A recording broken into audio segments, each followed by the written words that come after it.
this properly, but today I want to share sort of testimonies and a bit of a report on what's happened in the work of the Lord in the Solomon Islands. So each year my family and I and a number of other saints go to the Solomon Islands for an outreach. Now this year was no different. We usually go around about July, and we went July again this year, and this was the theme of this year's outreach. The outreach was to a completely new area we'd never been before, a province, a place called Gizo in Western Province, and the thing was miracles and healing still happen. So hopefully we'll see as we go through this. There's plenty of evidence of that. So.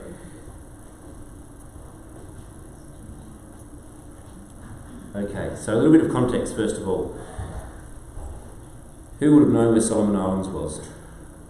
Well, a few of you. Good. I didn't know where it was before we went there, so that's pretty good that you did. There's actually a massive battle in Solomon Islands in World War II, and this outreach we actually went to an island called Kennedy Island, named after John F. Kennedy, who was had his ship sunk, and he ended up rescuing some men going to that island. So it was quite amazing. Solomon Islands is just next door to Papua New Guinea, just north-east of Australia, so it's not too far from home. I'm going to give you a little bit of a context of how, or background of how the fellowship started in the Solomons. Also a little bit more about it. It's about 900 islands, maybe about 800,000 people live across all of those islands. So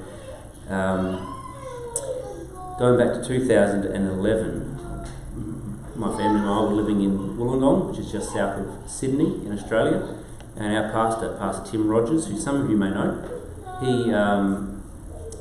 he wanted to do an outreach with our fellowship overseas somewhere, and all his life he'd thought, I want to do Samoa, I want to do an outreach to Samoa. So he went with his wife Sharon over to Samoa, witnessed to a lot of people, prayed with some people, but nothing much really happened out of that. And he came back a little bit despondent because it had been on his mind for years and nothing happened. And as we now know, there's actually revival there now, which is great. At that time, nothing happened, and after a bit of discussion, we thought, well, why don't we try the Solomon Islands? Let's see what's happening there. And as I said, at that time, I didn't even know where the Solomon Islands were, so I had to look it up on a map. Where is the Solomon Islands? Okay, there it is. And so we decided we would go. Pastor Tim and I would just go to check it out. Mainly because about 20 or so years ago, there was a mini civil war there. A number of people lost their lives, and we weren't quite sure how safe it was. So we thought we'd go have a look around. We booked our tickets for January the 5th, 2012 to go for 5 days, that was all. And Pastor Tim then spoke to Pastor John Coleman in Adelaide, just to say, look, we're thinking of doing this, and he said, that's great, but I reckon there's another fellowship who also wants to go to the Solomon Islands. We'll have a talk to them. So Pastor Tim called the pastor of the Hunter Valley Fellowship, and he said, yeah, we're going on an outreach to the Solomon Islands, and we booked our tickets for the 5th of January 2012. They're on the same flights as us, independently booked. We thought, wow, okay, something's happening here. This is pretty amazing. There was 5 of them, and there was 2 of us. Then Pastor Tim called Pastor Godfrey in Papua New Guinea. As you can see, Papua New Guinea is right next door. And Pastor Godfrey said, yeah, we've been wanting to do an outreach in the Solomons for a long time. In fact, there's a brother in our fellowship up in Bougainville who is from the Solomon Islands. He wants to go back and speak to his people. So they tracked him down, took a bit of tracking to get him, but they found him. He came over with about 6 other Papua New Guinea saints, including Pastor Dave and Peter. And so we all sort of turned up on the 5th or 6th of January, and it sort of went like this. We turned up on the 5th of January, and we found out where we were staying, put our bags in there. What do we do now? Well, we better do an outreach. Where are we going to do it? I don't know, we're the people. So we went into the middle of the city, we found the market, and there was a bus stop in the tree, which was really good. It was really hot at that time of the year. It was actually really hot all the time in Solomons. So under the shade of this tree in the bus stop, and I had a ukulele with me, and I just started singing some choruses. which at that time of the year there's no white men in the Solomon Islands at that time of the year. And to see a white man singing choruses with a little guitar is a bit of a strange sight. So it drew a bit of a crowd. Some people started coming and watching us. And as we were singing, as I was singing, the other saints were handing out the leaflets, and then we'd stop and everyone would stay. They wouldn't leave. I thought, well, what do we do now? I go, we'll share a testimony. So we'd just share our testimonies to the crowd. We'd sing a few more songs and no one was still leaving. They're still standing there. Well, what do we do now? Well, I guess we'll preach. So we're standing up there on the street preaching John 3, Acts 2, Mark 16. You must repent, be born again. You must be filled with the Holy Spirit, speaking in tongues, and miracles will happen on the street. And then we're saying, we're going to have an outreach, we're going to have a program on the Sunday in a place called a multi-purpose hall. Everyone knew where that was. And we just did that every day. We arrived on Thursday, did that on Thursday, on the Friday, on the Saturday, just did the same thing. And then it comes to the Sunday and we had our meeting. So we turned up at the hall that we had, the room we'd hired, and it had been double booked. It had been double booked with another Pentecostal church. I'm like, oh, okay. What happens now? And they said, oh, no, that's okay. You run the meeting, we'll watch. I thought, okay, we'll do that. So we ran the meeting. And a few interesting moments along the way. They were a spirit-filled church, and when we would open in prayer, they would just burst out in tongues and hands everywhere, and it was a bit, had to settle that down. Got to the end of the meeting, and we, Pastor David Peter, who was running the meeting in their language, Pidgin, then did the altar call. Anyone wants to be baptised, and no one put their hand up. I'm like, oh, okay, what's going to happen now? The meeting finished and everyone from the Pentecostal church left. But there was a handful of people remaining, and they were the ones who come from the outreach, and they all stayed. And then they got spoken to, and the next day 4 of them got baptised and spirit-filled. That was the Monday, and on the Tuesday we went home. What's going to happen? Well, what did happen was amazing things. So over the next 2 years, we had 500 baptisms in the Solomon Islands. It's now been going since 2012, it's now 2019. We've had many hundreds of baptisms. We've got well over 500 spirit-filled saints fellowshipping with us regularly across probably 13 different fellowships around the islands. And it's growing. That's a bit of context about the Solomons. So this year, as I said, every year we do an outreach, and this year was no different, and the theme was miracles and healings still happen. And so the key scriptures from here were in Matthew, and it talked about how Jesus, everywhere Jesus went, he healed. We all know that. We read our Bible. Everywhere Jesus went, he healed. And if anyone's been in a village or anywhere like that, news spreads really, really quickly in places like that. So I've experienced that myself in the Solomon Islands. News spreads incredibly quickly. When someone's healed or something happens, one of our brothers once fell over in a village. Next thing we know, everyone was talking about this white man who fell over in the village. The news spreads. So when Jesus was healing people, the news would have been spreading so quickly. Everyone would have known. And because of that, people started following him, seeking him out for their own healings. They're following him to see and hear what he had to say. And his fame went out everywhere, and they followed him, and they brought the healed to him, and he healed the sick to him, and he healed them. So that's one of the theme scriptures we spoke about. Another one is a very well-known scripture, Mark 16. These signs shall follow them that believe. And in the Solomon Islands, almost every single person goes to church. It's a very God-believing country. And we talk to people, we say, have you seen a miracle? And they say, sometimes they'll say yes, and then you ask them what it was, and they're like, they don't know. So they haven't really, like 50-50, they don't really know. So most people say no, and you say, well, you love Jesus. That's why you go to church. You've gone to church all your life, 30, 40, 50 years. And you love him because of the miracles that you've read in the Bible. You love him because of the things he's done. But you've never seen a miracle. And everywhere Jesus went, there was miracles. And you've been going to church for 50 years and you've never seen a miracle. What's missing? Because where the gospel is being preached, there will be miracles. Amen? We know that's true, don't we? And where the true gospel is being preached, there will be signs following. People will be healed, lives will be changed. And that's a really key part of what we believe and what we see. And I want to talk about some of those. So this year's outreach, we had 39 baptisms overall for the 2 weeks that we were there. We they were across 3 areas: Honiara, Noro and Gizo. I'll talk about the Honiara baptism a little bit later. We'll go to Gizo, which was the main place where we went. We had 24 baptisms there. 7 of those people who were baptised were in another village called Rawaki, just outside of Gizo, and that was a village settled by people from Kiribati. And if anyone knows much about some of the revival happening in the Pacific at the moment, we actually now have a fellowship in Kiribati. It's just small, very dispersed islands, but we now have a fellowship in a place called Tarawa. And these people had moved from Tarawa 60 years ago, settled in the Solomon Islands, and they got spirit-filled now in their village while we were there. Gizo was interesting. We've never actually had anything quite like Gizo before. We actually had no one there. This was going in completely cold. Usually when we go for an outreach, there'll be a family member or a contact from someone, but this one we had no one. We just went in to see what would happen. And out of that we had 24 baptisms.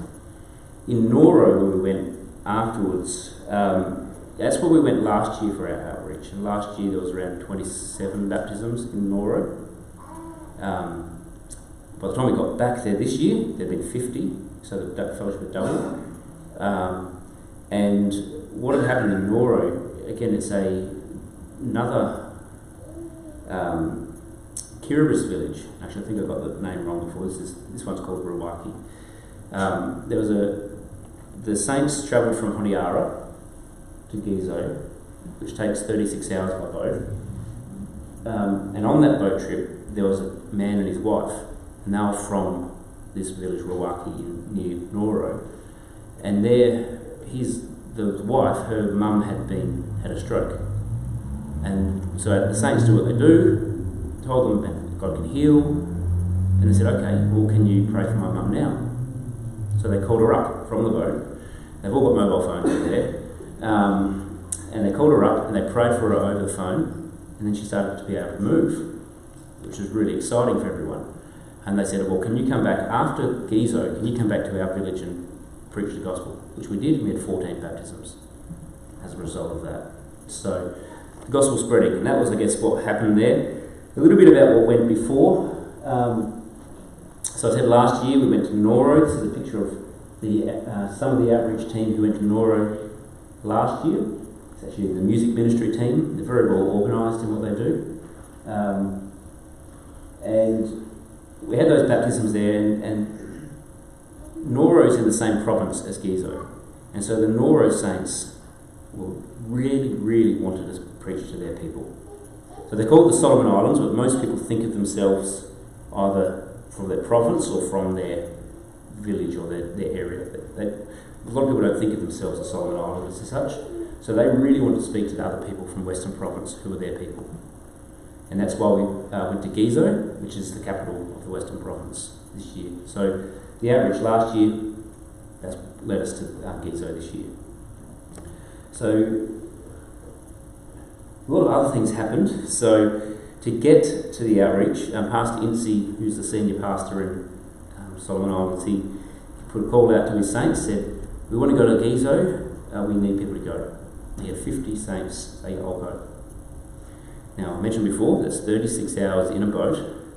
Now, it's not a nice boat. Let me just tell you that. I won't get into more detail, but it's not a nice boat in 36 hours.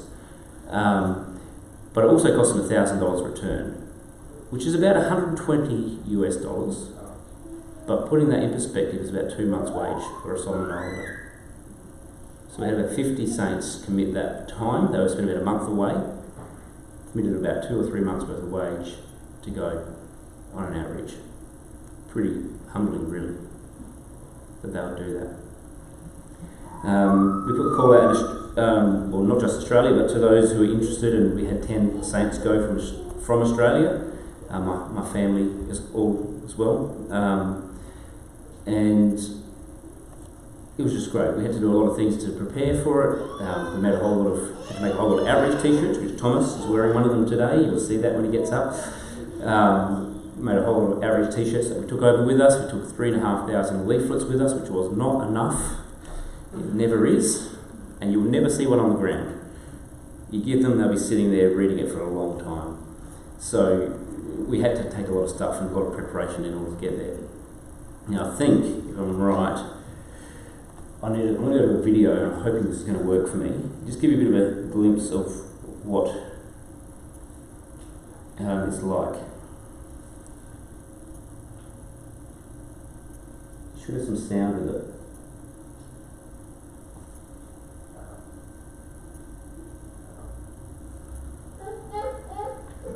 Are we going to get the sound, do you think?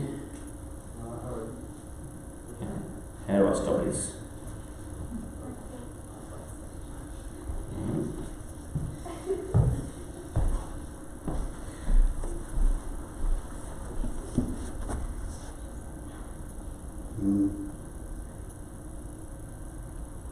Right, sound. Hang on, stop.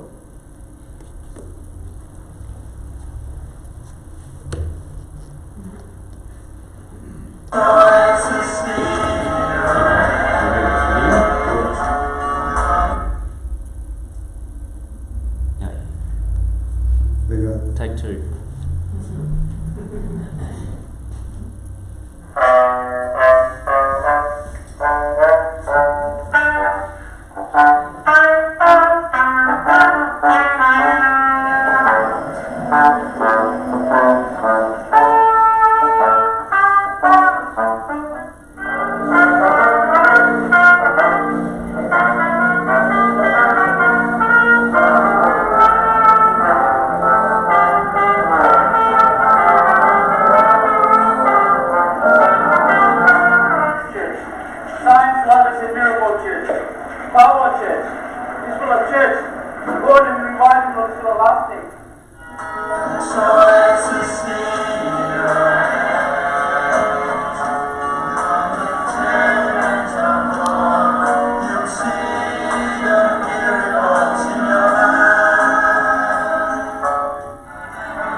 Can I fix this, or it needs to be fixed somewhere?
what I want. Okay.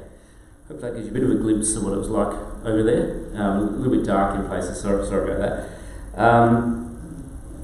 I'll say a couple of things and I'll shut up and hand over to Michelle to share a few testimonies. But this is just an outreach we had in Gizo, and we had a number of impromptu outreaches. It rained a fair bit while we were there at different times, and we just had to make the most of what we had, and this time we did. We just started playing down near the market, and we got a bit of a crowd around there, and Pastor Instincts just started preaching. We saw some of that in the video. Maybe had 100 people or so watching or so as we're doing that. We've got the scripture up there about visions and dreams. I think it's a reference to the Prophet Joel talking about there. Old men will see visions and young men will dream dreams. And the reason we got this here is a lot of the older saints have come to the Lord only in the last few years, and all their life they've been going to church, but they never had heard the truth. And they tell us their dreams have come true. All their life they dreamed about seeing the miracles of Jesus, about having that relationship with God, and their dreams have now come true. And it's just such a big blessing for them, and something that they really love and they treasure. The visions here, it talks about the young people in particular. Got a lot of young people in the fellowship there. They've got a vision, and their vision is to be like Papua New Guinea. Their next door neighbours to Papua New Guinea, but their vision is we want to be the next Papua New Guinea. And they're out there preaching the gospel and doing everything they can so that their fellowship can grow and more people can be saved and have their lives changed. And we're going to have a great revival there. Now, was I handing over to you for this, Michelle? I think I was. Yep. You can come up here.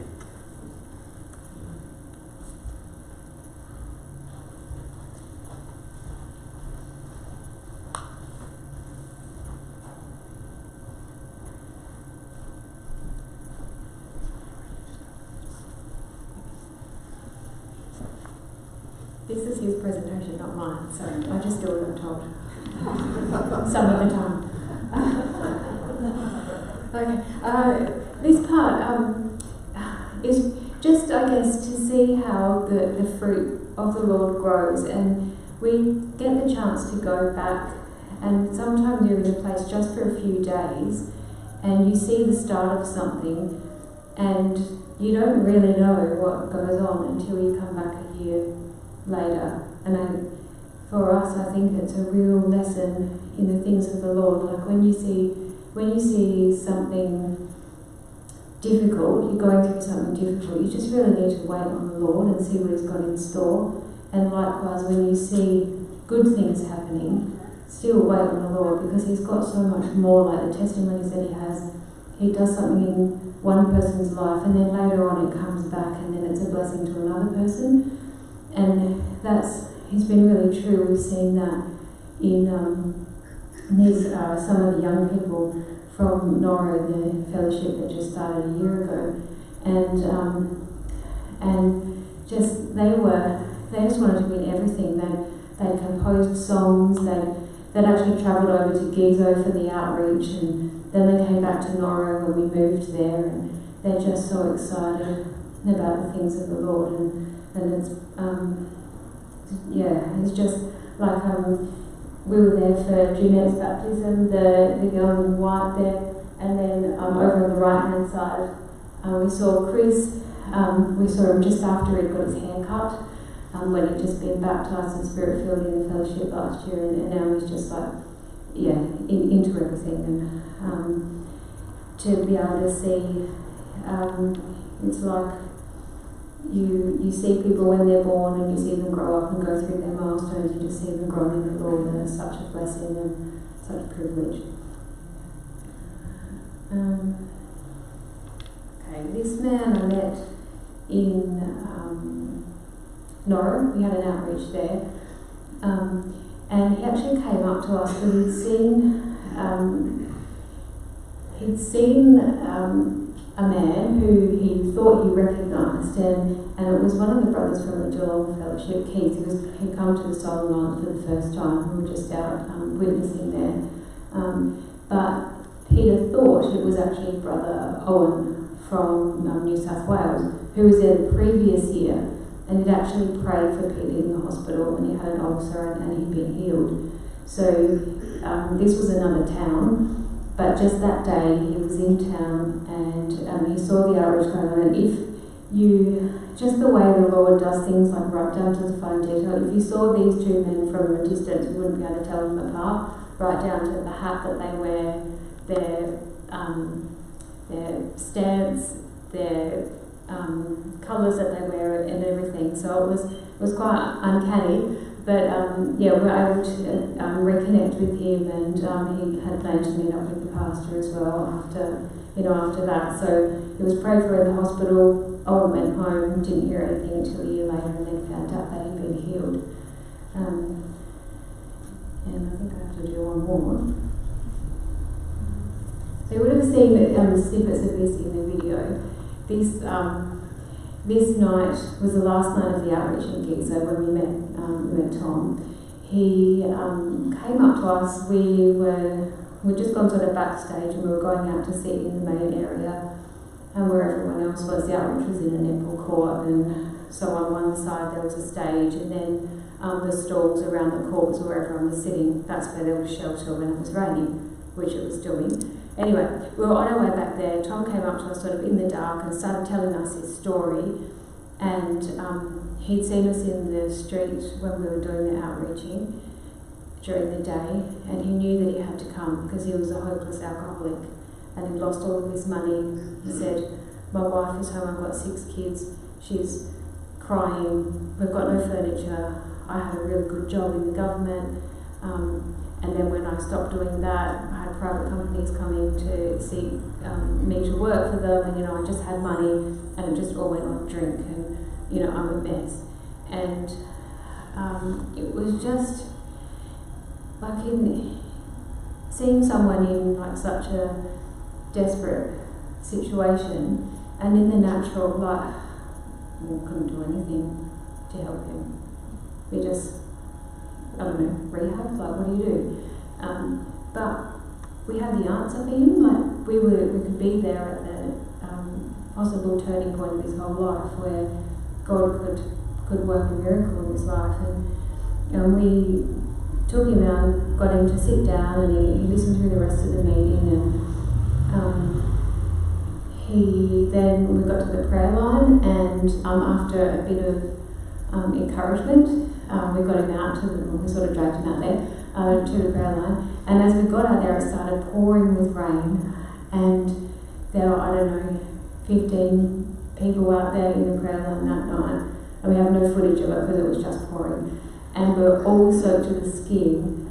But I remember just looking over at him during the prayer line, and he was just so happy, so grateful, he knew he'd done something right. Of all the mistakes he'd made, he'd made the right choice, and he went and got baptised, and it was raining, and the footage towards the end where we're all standing, sheltering under this shop, just singing choruses for I don't know how long, 10 o'clock at night, soaked to the skin, just singing praises to the Lord with these new baptisms, and it was just he just wouldn't want to be anywhere else, and it was so exciting. And then the next day we just sort of walked past that area and we were talking about it, and it was actually the local bottle shop that we were sheltering under at that time. So just again, the Lord's plan and timing that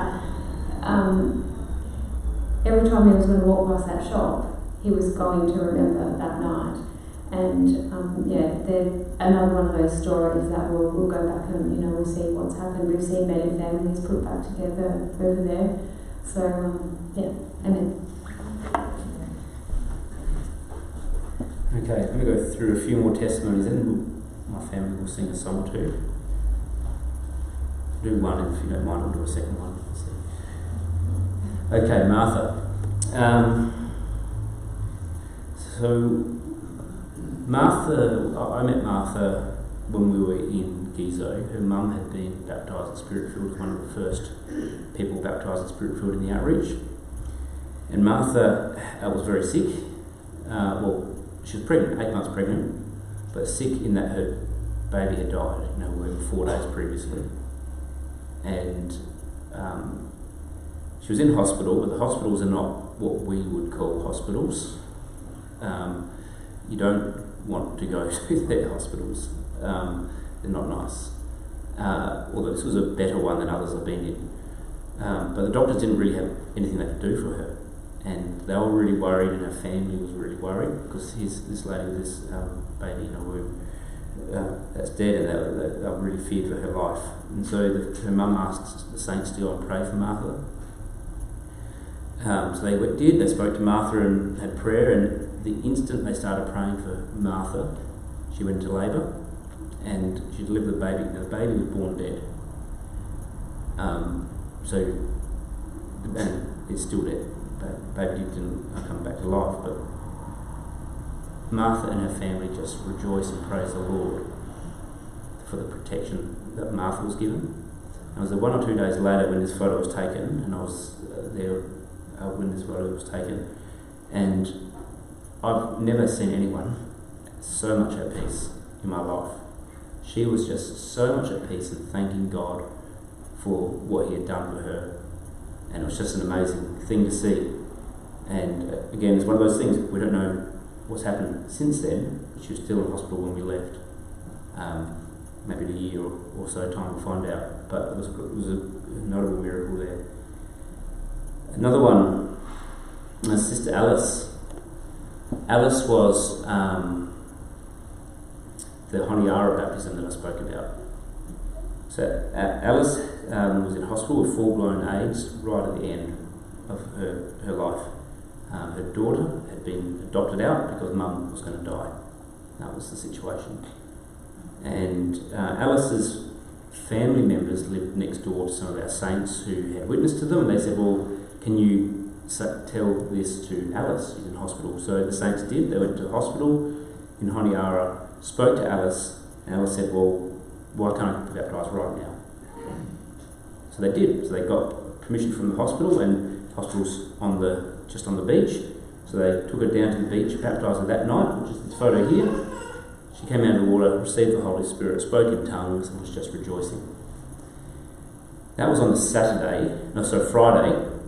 The Saturday was the day that the saints got on the boat to go to Gizo. The boat only goes once a week on a Saturday. So Pastor Incy and his wife Elsie went to see Alice in the morning, on Saturday morning before they got on the boat. And Elsie had made up a breakfast, which was rice, sweet potato, chicken, and taken it in. And now, at this point, Alice couldn't eat. All she'd been eating was soup. She couldn't eat anything. But when Elsie brought this food in, Alice ate every single bit of it. And before that, she'd eaten the breakfast with the person in the bed next to her. And she was really happy. And then she's been discharged from the hospital and was recovering. Last I heard, I don't know what's happened since then. But it's an incredible victory there for this lady. She's been born again. If she gets the full victory and she lives, what a great testimony. We'll have great revival from that. If she ends up passing away, well, she's got a salvation. So it's a great victory either way. But anyway, it's a great time. We're going to try to sing it. Not try to. We are going to sing it. Well, at least one, maybe 2 songs, if you let us. This is one called Jesus is Alive in My Heart, and I'll get my family up. So this is a song, they call us white bait. So they use us in the outreaches. They get the Australians up there to sing. It draws a bit of a crowd. It's really unusual to see Australians, particularly as you would have seen. We had trumpet, I played trumpet, another brother played trombone. Really, really uncommon instruments over there. So that draws a bit of a crowd. And this is a song we sang at a lot of the outreaches, a lot of the meetings over there. I'm going to sing it to you now.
what the world may say or do.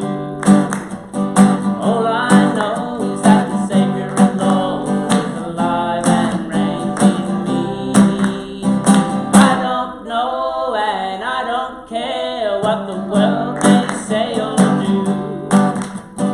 All I know is that my Saviour and Lord is alive and reigns in me.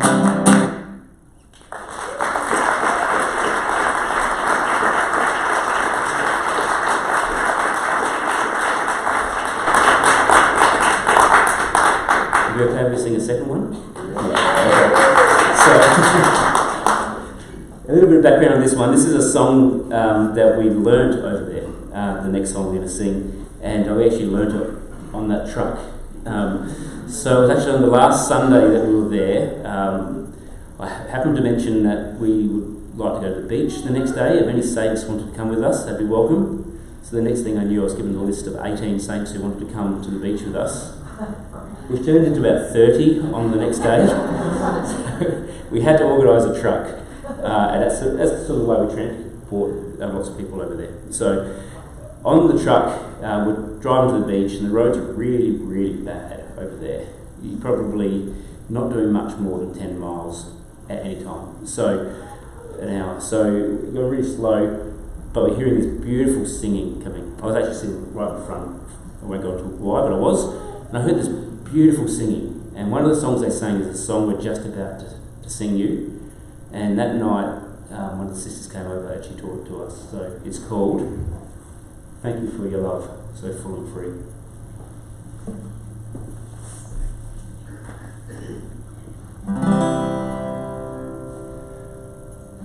Thank you for your love, so full and free. Thank you for your mercy, Lord. For your love is so great to me, Lord. So higher than the mountain, deeper than the ocean. What could I do without you, Lord? Thank you for your love, so full and free. Thank you for your mercy, Lord. For your love is so great to me, Lord. Higher than the mountain, deeper than the ocean. What could I do without you, Lord? What could I do without you, Lord?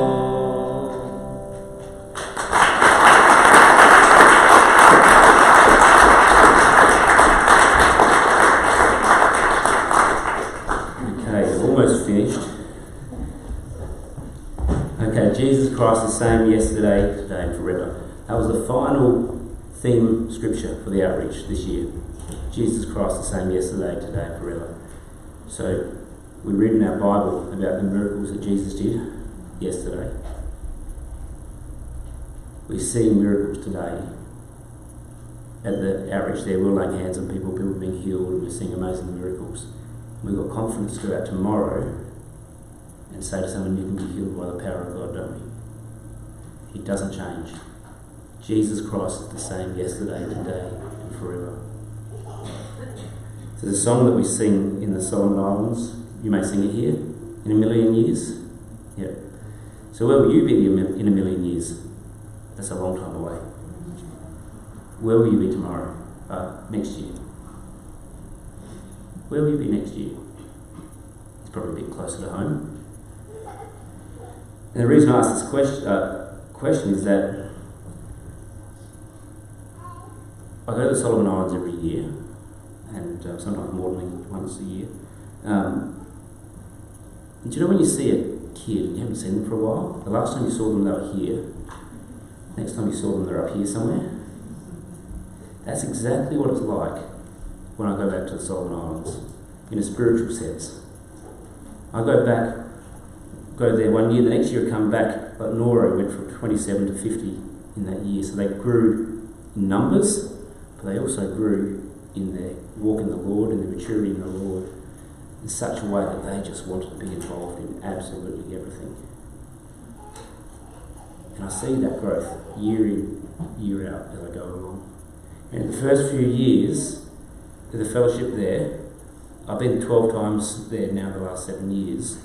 The first few years, they really didn't need the support of us going over there regularly.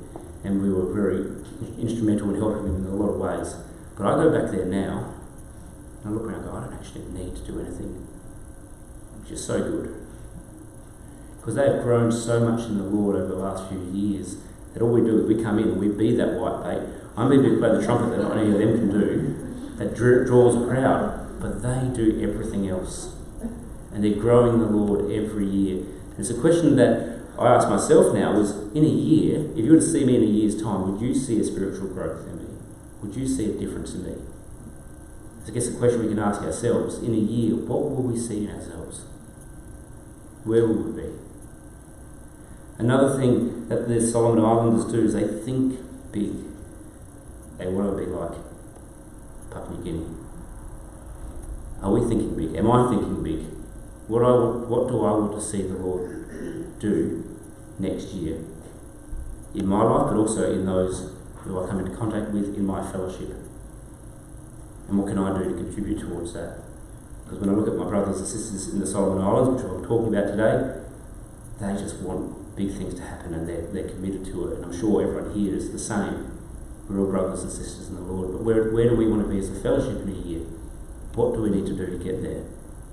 What do I need to do? What do you need to do to get there in a year? That's it. Amen. Now, what am I doing?